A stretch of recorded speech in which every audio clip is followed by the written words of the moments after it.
तो देखिए यहाँ पे क्या करना है, 15 माइनस वाई माइनस 2y बराबर 7 माइनस 12, क्योंकि प्लस 12 उधर चला गया। उसके बाद क्या करना है, दोनों वाई वाई एक पद का है, एक जाति का है, ये दोनों वाई वाई वाले पद है तो दोनों सेम कास्ट हो जाएगा ना। तो 15 वाई में 2y माइनस करेंगे तो कितना आएगा, 13y। और 7 में से 12 घटेगा तो कितना बचेगा, 7 में से 12 उल्टा घट रहा है, 7 छोटा से बड़ा तो माइनस में आएगा। तो y का मान आपके पास आ चुका है -5, और 13 गुना वाला कहाँ जाएगा, भागा में ना, गुना तो भागा हो जाएगा। तो -5 पहले था ऊपर में लिखेंगे, जो गुना वाला संख्या जाएगा ऑलरेडी नीचे जाएगा। तो y का मान निकल गया। अब y का मान समीकरण 3 में, y का मान समीकरण 3 में रखना है। तो y का मान निकल चुका है -5/13। तो आई समीकरण 3 कहाँ है, x बराबर 4 + 5y/3। तो जहां पे y है वहां पे -5/13 रखना है।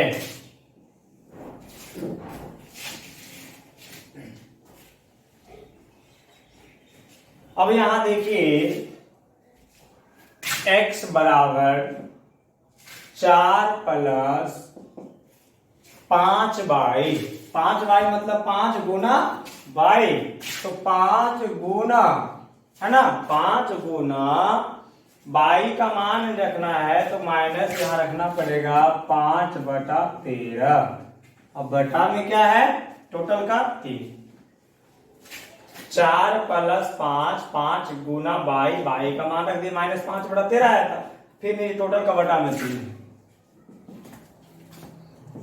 तो 4 प्लस गुना कर दीजिए, कटेगा तो नहीं, ऊपर नीचे, तो 25, अब प्लस माइनस क्या हो जाएगा, प्लस और माइनस मिलकर माइनस, 25 अब बटा 13।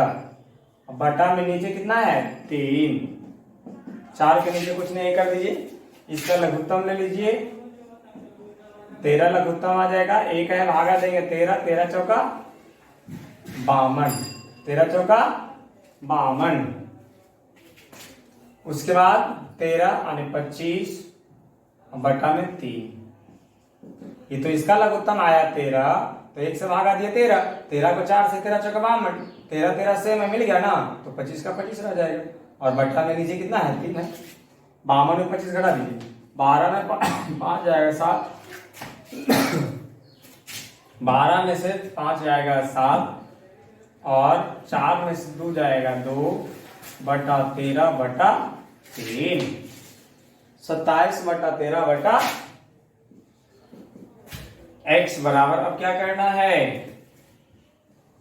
नीचे में तो कुछ नहीं है इसका, है ना, ऐसे भी समझ, इतने इस तरह से संख्या आएगा ना, तो ध्यान देना है ऊपर वाला संख्या को ऐसे ही रहने देना है, गुना का चिन्ह दे देना है, ठीक ना, ऊपर वाला संख्या जैसे रहेगा उतार दो, जब 3 का रहेगा तब 1 2 3, तो ऊपर वाले संख्या रहने दीजिएगा, और इस दोनों को गुना करके लिखिएगा बटा में, तो इसको गुना देने से बटा से लिखिए, ये तो ऊपर का ऊपर ही रह जाएगा, और ये दोनों को गुना करके नीचे लिखिएगा, 13 और गुना 3, ये 13 गुना 3 कहा जाएगा नीचे, और 27 कहाँ लग गया ऊपर। ये ऐसा कब करना, जब 3 इस तरह से भिन्न रहेगा तब। तो इसको काट दीजिए, 9×27 ना, तो x का मान निकल गया 9/13, 9/13।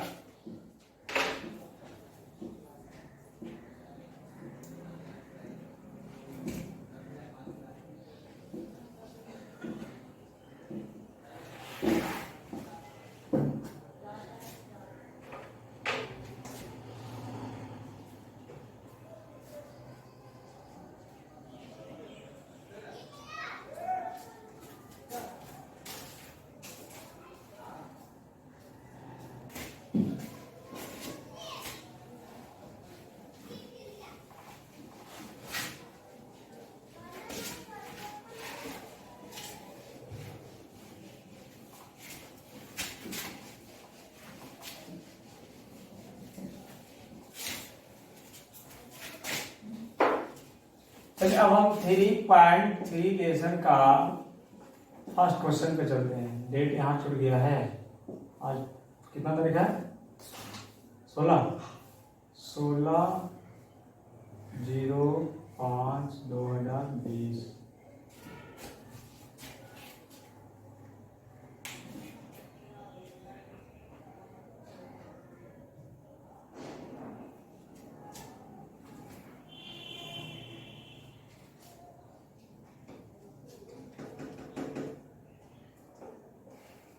चलिए इसका फर्स्ट क्वेश्चन है, कह रहा है कि निम्न रैखिक युग्म को प्रतिस्थापन विधि से हल करें। निम्न रैखिक युग्म को प्रतिस्थापन विधि से हल करें।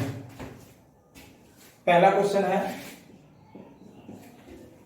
और इसका पहला क्वेश्चन तो हम बता रहे हैं, जो फर्स्ट वाला एग्जांपल था इसी का था, ठीक ना। इस एक्सरसाइज का पहला क्वेश्चन तो हम बता दिए हैं और दूसरा हम बताते हैं। दूसरा क्वेश्चन देखिएगा, कह रहा है छोटो s-t बराबर 3 और दूसरा क्वेश्चन है s/3 प्लस t/2 बराबर 6। अब आप देख रहे हैं कि ऊपर वाले क्वेश्चन और नीचे वाले क्वेश्चन में जहां x y होता था उसके जगह पे s और t इस्तेमाल किया गया है।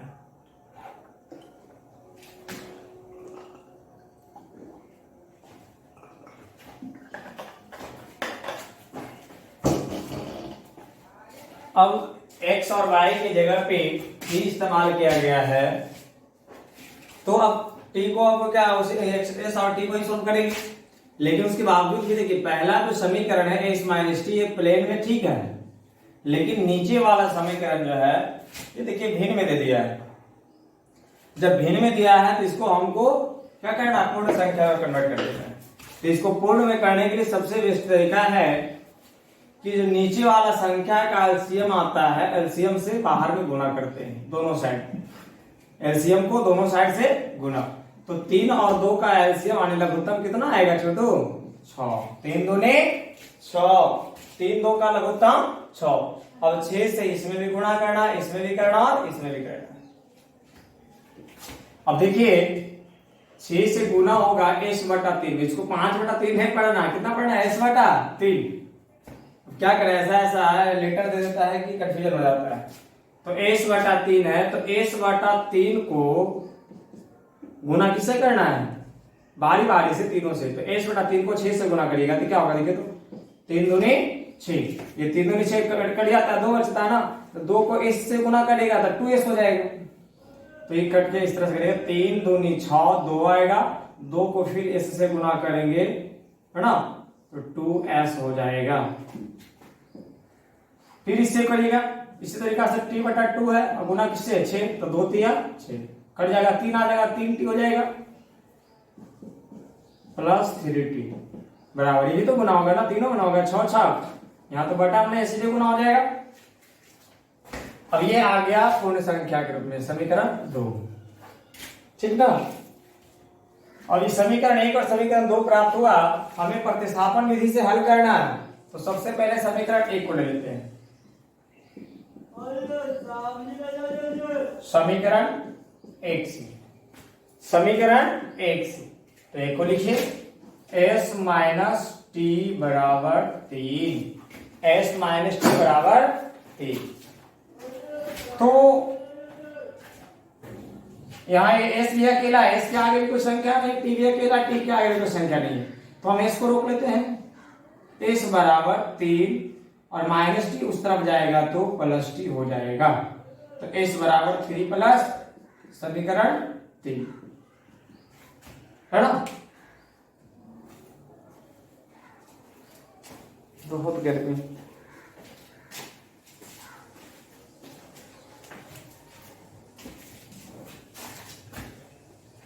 अब क्या करना है, अब समीकरण 2 में s का मान रखने पर, s का मान रखेंगे समीकरण 2 में, जहां s होगा वहां s का मान पुट करेंगे, क्योंकि s का मान आ गया 3 + t, यह s का मान है। अब समीकरण 2 का ढूंढिए, ये है 2s + 3t = 36। ध्यान रहे, इसको 25 मत पढ़ लीजिएगा, सॉरी इसके लिए, क्योंकि इस तरह से लेटर आया है कि हम लिखने में समझ में आ रहा है कैसे लिखें। ऐसे भी ऐसे लिखा जाता है, लेकिन ये उचित नहीं लगता, हम इस तरह से लिख रहे हैं कैपिटल में। तो 2s + 3t = 36। तो 2s का मतलब क्या होगा? 2 गुना s, तो 2 गुना s, इसके स्थान पर इसका वैल्यू 3 + t, और +3t अलग से है, वो भी रहेगा, है ना जी। ये s का मान आया और ये 3t पहले से। अब देखिए बाहर में 2 गुना है और ये ब्रैकेट के अंदर 2 संख्या है, इसका मतलब है 2 को 3 से भी गुना करना, 2 को t से भी गुना करना, दोनों के साथ होगा। तो जब इसके साथ गुना होगा तो 2 तिया 6, फिर 2 को t से करेंगे तो 2t + 3t = 36। अब क्या करेंगे कि टी वाले को एक तरफ रखेंगे, बिना टी वाले को उस तरफ कर देंगे। 2t + 3t = 36, और ये +6 है उस तरफ जाएगा तो -6 हो जाएगा, ये यहां से उधर जाएगा। 2t और 3t जुट जाएगा तो हो जाएगा 5t = 36 में से 5 घट जाएगा तो 6 घटेगा तो कितना आएगा? 36 में 6 घटेगा तो 30। अब कट रहा है, काट दिए, 5 6 के t बराबर कितना निकल गया? 6, t बराबर 6। s का मान यहां से 3 + t था, समीकरण 2 में रखे, जहां पे s था वहां पे 3 + t, 2 तिया 6, 2t हो जाएगा, पहले से लिखे, ये दोनों जुड़ गया 5t, प्लस से उधर जाए घट गया 30 है, 5 6 के। अब समीकरण 3 में t का मान रखना है। समीकरण 3 में t का मान रखिए, तो समीकरण 3 कहां गया? ये s = 3 + t, तो s = 3 + t, s = 3 + t, तो t का मान कितना है? अभी निकाले हैं 6, t का मान 6, तो जहां पे t है उसके स्थान पर रखेंगे 6, तो s का मान निकल जाएगा 6 और 3 जोड़ेंगे तो 9, s = 9 और t = क्या आंसर है ना। इसको आप लोग ध्यान से समझिए, एक एक कैलकुलेशन को बारीकी से ध्यान देना है। इसमें देखिए यहाँ सबसे पहली बात था कि यहाँ तो पहला जो समीकरण था पूर्ण संख्या के रूप में था, उसको कुछ नहीं किए। दूसरा समीकरण भिन्न में आ गया था, उसको पूर्ण करने के लिए एलसीएम से गुना कर दिए दोनों तरफ, इसमें भी गुना की 6 से, इसमें भी की बारी बारी से, इसमें भी की, तो सबका इस तरह से मान आ गया है। समीकरण 2 हो गया। फिर मैं एक को रोक लिया तो इसको यहाँ रोक कर टी को अपोजिट साइड कर दी, प्लस टी इस तरह से आ गया समीकरण दी, फिर 2 में इसका मान रख दी, आवश्यकता नहीं है। क्योंकि आप अपनी प्रोसेस कैलकुलेशन को ध्यान रखिएगा तो किसी भी तरह का मैथ रहेगा ना छोटू, तो वो अपने आप क्या बन जाता है। अपने आप का मतलब आपकी कैलकुलेशन माध्यम से ही वो सोल्व हो जाता है।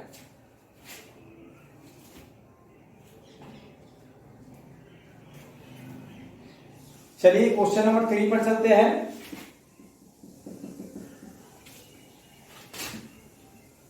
क्वेश्चन नंबर 3 है 3x - y = 3, सॉरी, फिर 9x = 9 है ना।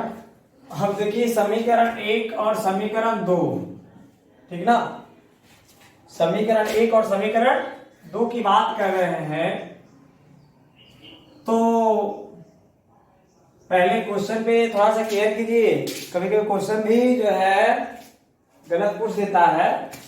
यहां देखिए तो 3x - 1y = 3, या 9x - 3y = 9, दोनों दो समीकरण जो है लगभग एक ही है, लगभग क्या एक ही है।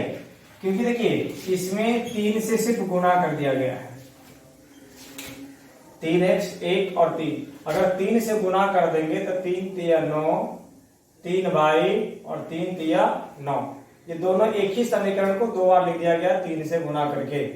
तो 3 से गुना करिए, 4 से गुना करिए, अगर उस तरह से बात होती है तो समीकरण देखिए है ना, तो देख रहे हैं कि दोनों का क्वेश्चन सेम सेम है। इस प्रकार जब रहेगा तो इसका जो है हल नहीं प्राप्त होगा, इसलिए क्वेश्चन नंबर 3 को आप लोग सोल्व नहीं कर रहे हैं।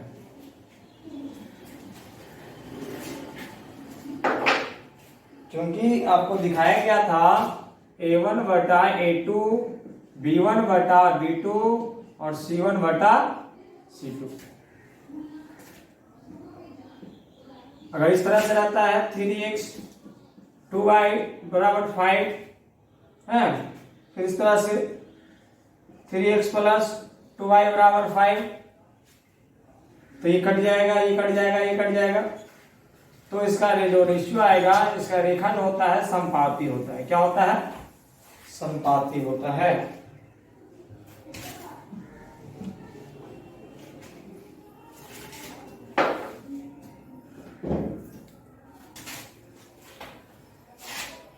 तो क्वेश्चन नंबर 3 को हम लोग सोल्व नहीं करेंगे, आपका समय खराब होगा। ये क्वेश्चन जो है इसका जो मान है, दोनों जो समीकरण एक ही है तो इसका मान संभव है नहीं। अब टैग इधर में देख सकते हैं। 4th नंबर जो क्वेश्चन है 0.2x प्लस 0.3y बराबर 1.3।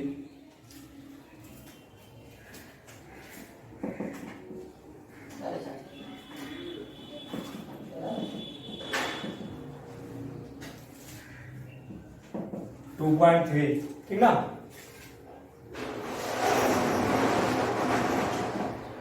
समीकरण 1 और समीकरण 2। तो समीकरण 1 से चलते हैं। समीकरण 1 से 0.2x 0.3y बराबर 1.3। x वाले को रोकते हैं तो 0.2x बराबर, इसको इधर आने दीजिए, इसको उस तरफ ले जाएंगे तो 1.3 प्लस है तो क्या हो जाएगा, उधर जाकर ये माइनस 0.3y। ठीक है। उसके बाद यहां तो x को अकेला करना होता है ना, याद है, तो यहां पे x को अकेला करेंगे तो आपको पता होना चाहिए कि अकेला करेंगे तो ये गुना वाला संख्या कहां जाता है, बटा है ना। ये आपका x का मान निकल गया, सॉरी।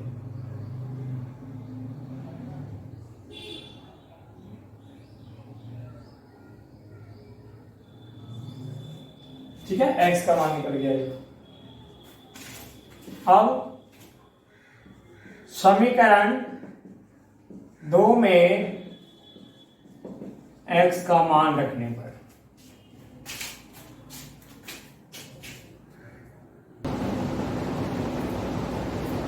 गर्मी बहुत है ना, तो समीकरण 2 में x का मान रखना है। तो समीकरण 2 कहां है, ढूंढिए, ये है।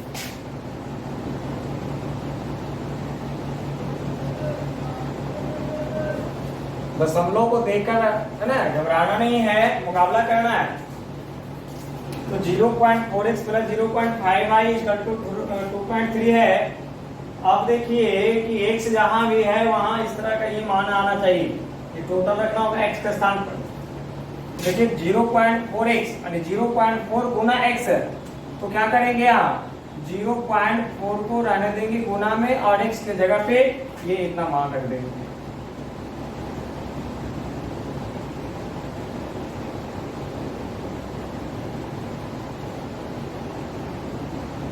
तो ये मान x का यहाँ पर ये प्लस है 0.5 बाई इक्वल टू 2.3। तो अब यहां देख रहे हैं कि बताया गया था 0.4 बटा 0.2, इस तरह कैलकुलेशन याद करिए। हम बताए थे कि दशमलव के बाद का संख्या अगर भिन्न में ऊपर नीचे बराबर होता है, दशमलव के बाद एक संख्या, दशमलव के बाद एक संख्या, तो इस दशमलव का जो है अस्तित्व खत्म हो जाता है, इसका कोई रोल नहीं होता है। तो 0 और इस तरह से 0 4 0 2 पड़ेगा तो क्या कर लेगा 4 बटा, क्योंकि एक अंक पर दशमलव था, दशमलव का रोल खत्म हो गया, इसको काट सकते हैं 2 दूनी 4। तो यहाँ भी सेम कंडीशन 0 बटा 4 बटा 0.2, तो दोनों को बटा में है, दशमलव के बाद एक अंक, दशमलव के बाद एक अंक, और ये दोनों दशमलव जब मिट जाएगा तो काट सकते हैं 2 दूनी 4। 0 तो आएगा भाई, होगा नहीं, 2 दूनी 4। अब 2 जो आया इसको इससे गुना करेंगे, एक बार इससे गुना करेंगे, ठीक है। ये दशमलव के बाद एक अंक था, दशमलव के बाद एक अंक, दशमलव यहां से मिटा दिए और इसको काट दिए 2 दूनी 4। तो गुना करिए, 13 दूनी 26, 13 दूनी एक अंक पर दशमलव था, एक अंक पर दशमलव लगा दिए, 13 दूनी 26, एक अंक पर दशमलव माइनस, यहाँ 0.3 है तो 3 पड़ेगा ना, 3 दूनी 6, 0.3 था यहाँ क्या लिख देंगे 0.6, तो 2 3 6, पहले 0 था तो पहले 0 लगा, और बाई ये 0 नहीं भी लगाएंगे तो चलेगा, लेकिन यहाँ जब लिखा हुआ सबने तो इसका लिख दिया है 2.3। अब ये दोनों बाई वाले को इस साइड आने देंगे, इसको उस तरफ भेज देंगे, earning minus 0.6 by plus 0.5 by equal to 2.3, और ये प्लस 2.6 को उस तरफ ले जाएंगे तो माइनस हो जाएगा 2.6। या अब यहां देखिए माइनस 0.6 है और यहाँ माइनस 0.5 है, एगो माइनस में एगो प्लस में है, तो दशमलव का जोड़ और घटाव तो आपको सीखे ही है, मालूम ही होगा। तो दोनों को क्या करना, प्लस माइनस घटाएंगे ना, तो 0.6 में से 0.5 को घटाइएगा तो कितना बचेगा, 6 में से 5 जाएगा, 1.0 में से 0.1 आएगा, 0.1 आएगा। तो दोनों को जब घटाइएगा तो 0.1 बाई वाला टर्म है तो बाई तो रहेगा ही, माइनस 0.6 बाई में से प्लस 0.5 घटेगा तो आएगा 0.1 बाई। लेकिन चिन्ह के बारे में भी सोचना है, 0.5 छोटा है, 0.6 बड़ा है, इसके आगे माइनस, इसके आगे प्लस, तो चिन्ह तो बड़ा वाला संख्या का लगता है ना, तो इसके आगे माइनस से क्या लग जाएगा। ऑलरेडी हमेशा देखना है प्लस माइनस, जब माइनस करिएगा ना तो बड़ा संख्या के आगे जो भी चिन्ह रहेगा वही रिजल्ट के आगे लगाया जाता है। बराबर 2.3 माइनस 2.6, अभी देखिए छोटा है और ये बड़ा है, तो घटाइएगा तो बड़ा में छोटा घटाइएगा ना, 0.3 आएगा, लेकिन छोटा से बड़ा घट रहा है तो माइनस में आएगा ना, तो 23 में 26 घटेगा तो माइनस, और इसका रिजल्ट 0.3 पॉइंट था, इसलिए 2.3 में माइनस 2.6 घटेगा तो 0.3, तो माइनस दोनों तरफ है, कट जाएगा। अब यहां से बाई बराबर, ये पहले से है 0.3 और नीचे जाएगा 0.1, बाई बराबर, ये गुना वाला संख्या कहाँ जाता है नीचे। अब देखिए दशमलव के बाद एक अंक, दशमलव के बाद एक अंक, दशमलव का रोल खत्म हो गया ना, अभी जस्ट बताया दशमलव के बाद का अंक ऊपर नीचे जब बराबर होता है तो उसका रोल खत्म हो जाता है, तो ये और ये मिट जाएगा, तो क्या बचेगा, 0 का तो वैल्यू खत्म, तो 3/1 मतलब क्या 3 ना, तो यहाँ से आप क्या करेंगे, बाई का मान निकालेंगे, बाई बराबर 3/1, यानी 3 हो जाएगा, 3/1 का मतलब कितना होता है 3, 0 का तो कोई कीमत ही नहीं है, तो बाई बराबर कितना निकल गया, बाई बराबर 3 निकल गया। अब हमको क्या चाहिए मान, x का मान चाहिए ना, बाई का मान यहाँ देखिए 3 निकला हुआ है ना, अब मुझे x का मान चाहिए,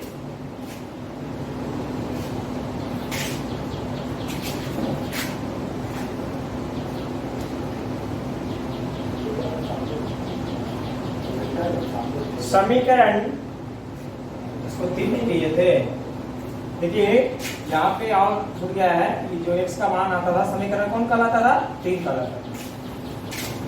तो समीकरण 3 में y का मान रखना है, किसका मान रखना है, y का। तो समीकरण 3 रखिए,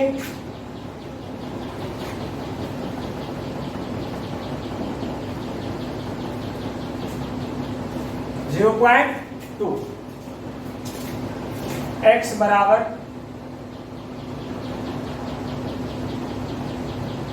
1.3 माइनस 0.3 गुना y, 0.3 गुना y। तो y के स्थान पे मान रखेंगे कितना, 3, जहां y था उसके जगह पे 3, और ये पहले से था गुना। तो 1.3 माइनस इसको गुना करेगा तो कितना आ जाएगा, 0.9, 3 दिया हो जाएगा। 13 में से 9 घटेगा 4, 13 में से 9 घटेगा 4, लेकिन दशमलव में है ना, तो इसको ऐसे लिख दीजिएगा, 0.04 ऐसे भी घटाइएगा, आता ही है, आ रहा है ना जी। तो अपने तरीका से बढ़ाइएगा। तो 1.3 में 0.9 घटेगा तो आएगा 0.4 बटा 0.2। फिर देखिए आगे सेम कंडीशन, 0 पॉइंट के बाद एक अंक, पॉइंट के बाद एक अंक, तो दशमलव का वैल्यू खत्म, कट जाएगा, 2 दूनी 4, और x का मान कितना आ गया, 2, और y का मान। ये थोड़ा देखिए कैलकुलेशन इसमें ध्यान देना पड़ेगा, लॉन्ग हो जाता है बट इसमें हार्ड कहीं नहीं है। आपका अपना प्रोसेस है, कैलकुलेशन तो बिल्कुल ध्यान रखिएगा ना, कुछ नहीं है, आराम से मिल जाएगा। चलिए ठीक है, इसको उतार लीजिए आप।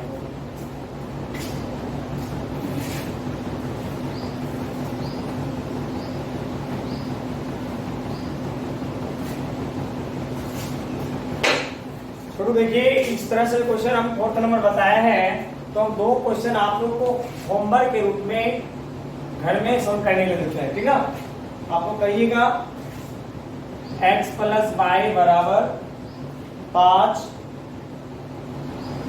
2x माइनस 3y बराबर 4। ये आपका पहला क्वेश्चन है। दूसरा क्वेश्चन है 3x प्लस 4y